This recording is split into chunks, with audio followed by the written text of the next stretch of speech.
सो अगर कोई बिल्कुल बिगनर है और वो 10K का कैपिटल लेकर आ रहा है, 1x लेवरेज पर अभी वो सबसे पहले अपनी 50 प्रॉफिटेबल ट्रेड्स को कंप्लीट करे, उसके बाद फिर लेवरेज या फिर किसी और चीज पर ध्यान दे। बहुत फोकस से चलना है। अगर आप फोकस नहीं करोगे, बहुत सारी चीज में डिस्ट्रैक्ट हो जाओगे, आप स्ट्रैटेजी नहीं पकड़ पाओगे।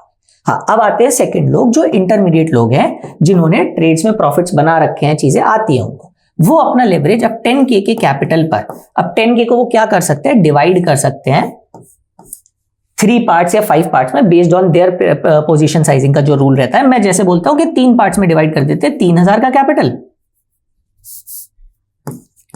3000 का कैपिटल और 4000 का कैपिटल, ये 3 चंक बना लें वो अपने कैपिटल के। ओके। और इस पर जैसे ये जो 3000 का कैपिटल है, इस पे अप टू 10x का लेवरेज लेकर चले जाए।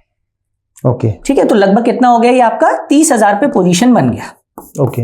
इस पे आप जो है 30,000 पे 2.5% यहां से नीचे देखेंगे कि कितना बन रहा है, वहां पे आप अपने लिए 2.5% बना लेंगे एसएल क्लोजिंग प्राइस। ठीक है। और अपनी पोजीशन कहां तक कैरी करेंगे, 4%, जहां पर भी बनता है 4%। तो ये आपका स्टॉप लॉस हो गया, टारगेट हो गया। रूल्स बेसिक जो अंडरलाइंग रूल्स हैं वो सेम रहेंगे। एंट्री का रूल सेम है, एग्जिट का रूल सेम है, स्टॉप लॉस का सेम है, टारगेट का सेम है। बस आपकी जो पोजीशन साइजिंग बनेगी वो आप किस लेवल पर ट्रेड कर रहे हैं उसके हिसाब से बनेगी।